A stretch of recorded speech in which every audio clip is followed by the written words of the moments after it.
Hello everyone. Welcome to the new Trent Seaman Center for Health Education at Duke University School of Medicine.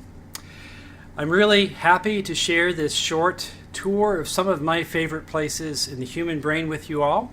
And this is a bit of an insider's look at the human brain. I'm going to share some of my biases with you about what intrigues me about the brain.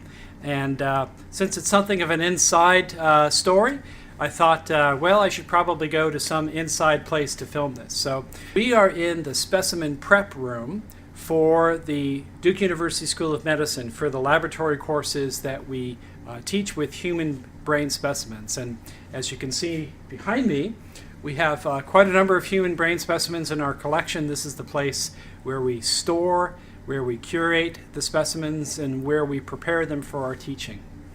So in front of some of my favorite specimens, I'm just pulling one out and give you a chance to see up close and personal, as it were, some of the parts of the brain that especially intrigue me. So here's a brain from our collection, and I hope you can see it well. So we're looking at the anterior aspect of the brain, the right hemisphere, the posterior aspect, the left hemisphere,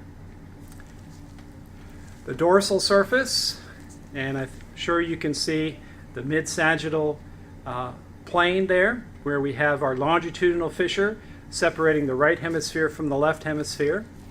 And then on the ventral surface, I think a really nice demonstration of the ventral surface of the human brain, including the brain stem, the blood supply that enters the brain from its inferior surface, and the cranial nerves. Well, some of my favorite places in the brain. I would have to begin with the central sulcus. The central sulcus in the right hemisphere is this sulcus that we can see working its way from the dorsal midline in the superior longitudinal fissure all the way out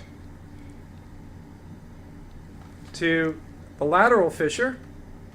And I want you to notice the shape of this central sulcus, because I'm going to show you the left hemisphere, and you'll see that even in the same brain, the corresponding regions that you might think would reflect the symmetries of the body really can be quite different. So there's the right central sulcus, and now here's the left central sulcus. One feature that I think is quite different is that in the right side, there's a very distinct omega shape in the middle of the central sulcus, whereas in the left hemisphere, the central sulcus is much more straight. So here's the left side, and here's the right side. And my fingertip is right at that omega shape that I referred to. Well, that omega shape is roughly where the hand is represented in the somatic motor and somatic sensory cortex, with the somatic motor cortex being on the frontal lobe side and the somatic sensory cortex being on the postcentral side. I spent quite a few years working with a wonderful mentor, scientist and friend, Dr. Dale Purvis, and together we explored asymmetries of this region of the human brain, comparing the right hemisphere with the left hemisphere. And we were particularly interested in the notion of human-handedness and whether there was an asymmetry of the brain that related to human-handedness. Well, our studies were followed up by others who pursued this question, and it does indeed seem as though in the cerebral cortex there's more circuitry devoted to the preferred hand than the non-preferred hand, which raises some interesting questions, such as, is brain like muscle? Is bigger better? Does more skill necessarily mean more circuitry? Or does better skill simply mean better circuitry, not necessarily more circuitry? Well, these are fascinating questions that have been with us as long as people have been interested in studying the human brain, and that journey led me to explore this region of the human brain once upon a time ago. Well, more recently, my interest has been in the back of the brain. Here we have the occipital lobe, and the occipital lobe is home to our primary visual cortex and a series of associational visual areas that elaborate more and more abstract features of vision. I can't show you the primary visual cortex in this specimen because we'd have to look on the mid-sagittal plane, but I can show you roughly how visual information is processed in the occipital lobe. Signals first reach the medial portion of the cortex that forms the calcarine sulcus. That's our primary visual cortex. And from there, information generally is passed through a series of interconnected cortical areas, some of which tend to stream down the inferior aspect of the temporal lobe. We call that the temporal processing stream. And these areas on the ventral temporal lobe are especially concerned with recognizing the objects, the places, and even the faces that we encounter in our daily lives. For example, your face, or the face of your family, or the face of a loved one is encoded in the areas that we find on the inferior surface of the temporal lobe. And unfortunately, there are people who have had strokes or other kinds of brain injuries affecting this part of the brain. And as a consequence, some of these folks lack the ability to recognize familiar faces. It's not that they're blind, it's that they fail to understand the significance of the visual stimuli that comprise a human face. Well, visual information is also sent along a more dorsal trajectory into regions of the parietal lobe and regions around the junction of the posterior temporal lobe, the occipital lobe, and the parietal lobe just above. This region of the occipito-temporal parietal junction is where we find some interesting areas that are especially concerned with motion processing. In fact, there's a region probably right about here in the human brain that corresponds with an area well studied in primate animal models called area MT, for middle temporal visual area. And this area is famous in neuroscience circles for being enriched in cells that have very sharp and precise preferences for direction of motion. This seems to be a region in the visual parts of the brain where our understanding of motion, or as our chair in neurobiology here at Duke likes to say, where we build our notion of motion. That would be our chair, Dr. Stephen Lisberger, who gives wonderful talks on that subject. Well, the visual cortex is a part of the brain that I studied in my career after leaving the central region and exploring questions related to human-handedness. I moved on to animal models and studied aspects of vision and the organization of circuits in the visual cortex that pertain to understanding the fundamental aspects of visual perception, such as the orientation of the shapes and the lines and the angles that we see in our visual world, and the patterns of motion that either we generate as we move through the environment or objects in the environment that are in motion generate as they pass across our retinas. Well, that's a bit of personal history. Let me move on and just highlight some areas of the brain that are really great interest to neuroscientists today and over the years, and some areas that are especially hot in today's world of neuroscience. Well, we're looking at the left hemisphere, so I should highlight some of the language areas that seem to be especially lateralized in the human brain. One that you probably know about is called Broca's area. Broca's area is found right about here, which is in the posterior portion of the inferior frontal gyrus. So Broca's area is a region that helps us produce speech, whether it be vocal speech or written speech. And although this is not well studied, probably written speech using our digital media that we use so often now to express ourselves in words. There are other areas that are specialized for different aspects of language, such as understanding language, be it in spoken speech or in written form. And those areas are distributed in the lateral superior temporal lobe, although most likely there is a broad network of brain structures that are distributed around the lateral temporal lobe and perhaps even into the inferior parietal lobule that are important for understanding speech.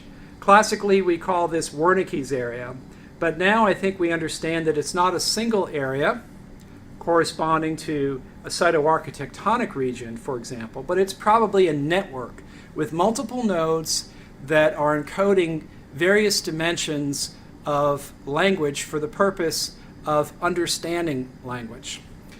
I know many of you listening to me are bilingual or multilingual, and for you, you very well may have different nodes that are important for understanding your various languages.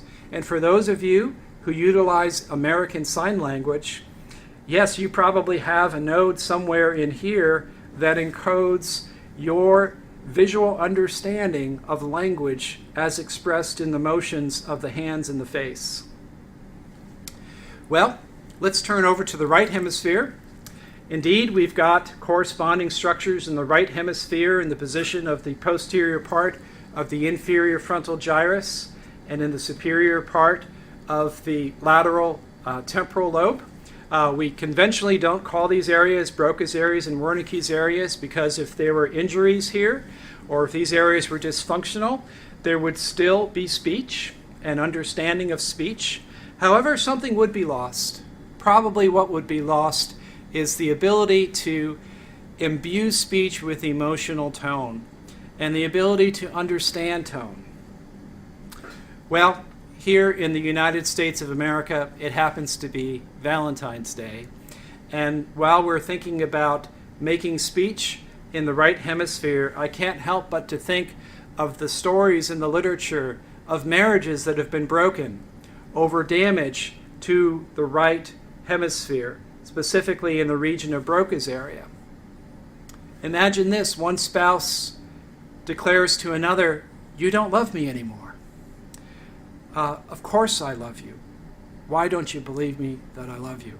Well, the idea here, and I'm not replicating this very well, but one spouse no longer believes the words by themselves because the other, who perhaps has had a brain injury to the right inferior frontal gyrus, can no longer imbue speech with passion, with the emotion that is the life force of our human relations.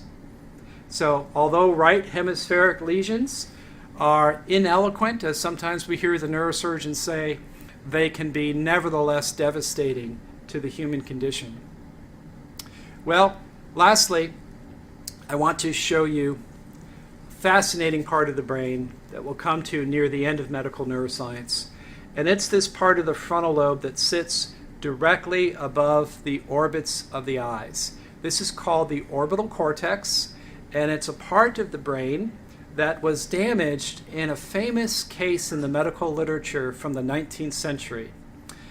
I'm sure many of you know about this case. It's the case of Phineas Gage, who almost unbelievably survived a horrific injury where about a 13-pound, nearly meter-long iron rod was blasted through his skull, producing significant damage to the orbital and medial part of the frontal lobe in a region that we call the prefrontal cortex. Well, much has been written, much has been said over the years about the change in Phineas Gage's personality, his demeanor, his social mores. The fact is, we just don't know much of what is truthful about Mr. Gage following his injury. But there is a fascinating literature that's growing, examining people that are with us now who've had injuries to this part of the brain. And what we're learning about them is that their decision-making faculty has been impaired, especially decisions that pertain to their personal self and decisions that affect what they themselves are invested in emotionally and socially.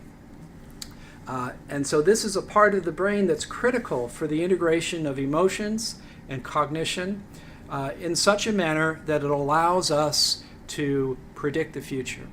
That is, to weigh the consequences of our decisions and to act accordingly. So a fascinating part of the human brain that you'll be hearing some from me about later in the course, and continues to attract great interest from neuroscientists around the world who are trying to understand the networks and the circuitry and the physiology of this part of the human brain. Well, lastly, I want to show you the brainstem. This is really a wonderfully complex part of the human brain. Many neuroscientists are interested in this part of the brain. Sadly, many more are not. But for those of you interested in pursuing a career in healthcare, the brainstem is a critical part of the human brain, not only for its functions, but for what understanding the brainstem can tell you about your patients while you're proceeding with your interviews, your histories, and your physical examination. We have a number of beautiful cranial nerves that are visible here. I doubt you can see very many. In this perspective, it's really not my intention to show you those nerves here. We have an entire tutorial devoted to the cranial nerves, so I would refer you to that. Nevertheless, we're going to try a bit of manual brain zoom to see if you can track the cranial nerves and see it as closely as possible.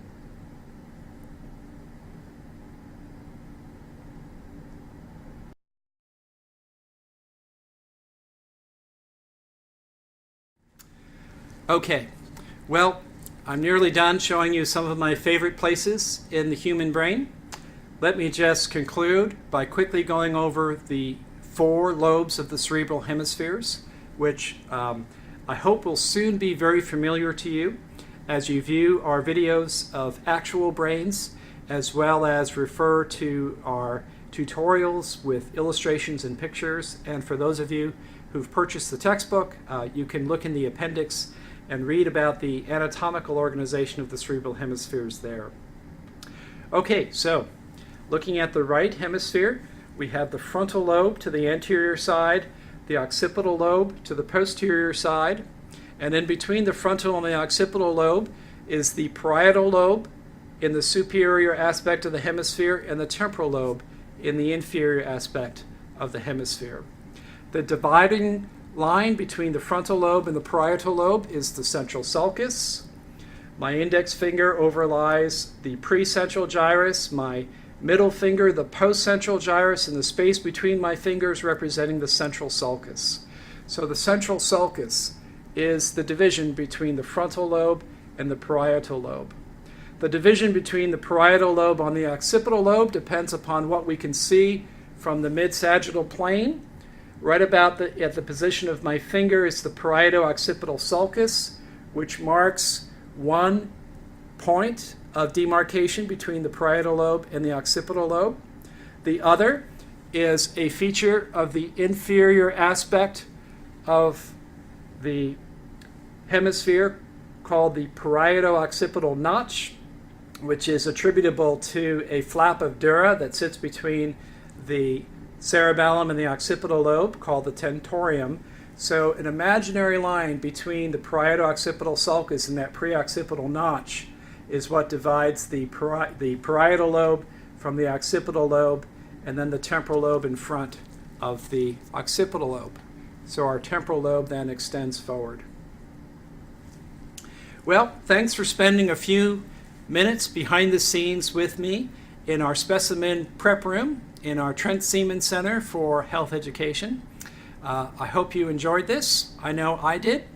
And believe it or not, I've got to teach a class in just a few minutes, so I'll sign off for now. Thanks for being with me, and I'll see you next time.